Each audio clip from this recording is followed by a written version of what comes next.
Hello everyone, welcome to all of you our online YouTube class. This is Shani Kumar Gupta. So let us start our class. Today we have discussed about science within physics. Science के अंदर हम physics के बारे में पढ़ रहे थे. Chapter का नाम था प्रकाश का परावर्तन या अपवर्तन. तो एक बार फिर से आपको बता दें, इस चैप्टर का PDF पाने के लिए आप 9525253714 पे आप कमेंट कर सकते हैं. ये एक और नंबर है 7973724940 पे आप कमेंट कर सकते हैं और आपको अपना PDF प्राप्त कर सकते हैं. और यदि हमारे चैनल अच्छा लगता है, आपका क्लास अच्छा लगता है, तो प्लीज़ चैनल को लाइक शेयर कमेंट सब्सक्राइब ज़रूर करें.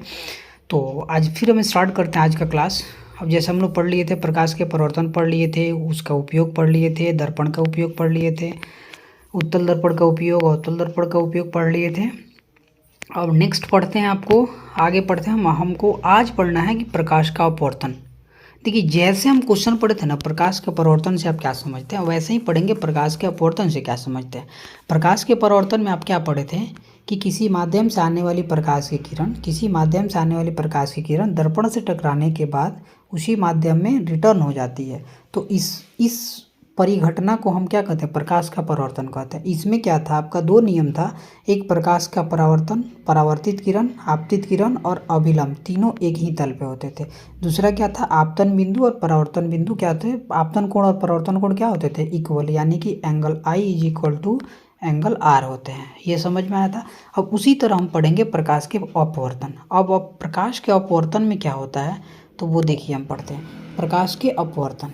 अब इसमें पढ़ना आपको प्रकाश के अपवर्तन में क्या होता है. तो देखिए, बोला कि जब प्रकाश की किरण किसी एक माध्यम से दूसरे माध्यम में जाती है तो यह अपने मार्ग से विचलित हो जाती है. विचलित का मतलब है ना कि जैसे आप पढ़े थे ना कि इधर से आया और उसी माध्यम में चला गया, लेकिन इसमें नहीं होता. अगर इस माध्यम से आ रहा है तो इस माध्यम में चला जाएगा. समझ रहे हैं, इधर से आया तो इधर चला गया, तो वो होता है. और फिर प्रकाश की किरण को अपने मार्ग से विचलित हो जाना प्रकाश का अपवर्तन कहलाता है. ठीक है. अब जैसे इधर से आ गया, मान लीजिए कि ये इस माध्यम से आया और इस माध्यम में चला गया, लेकिन इसको जाना कहाँ था, इस माध्यम से, यानी 60 डिग्री पे आया तो 60 पे जाना था, तो परावर्तन.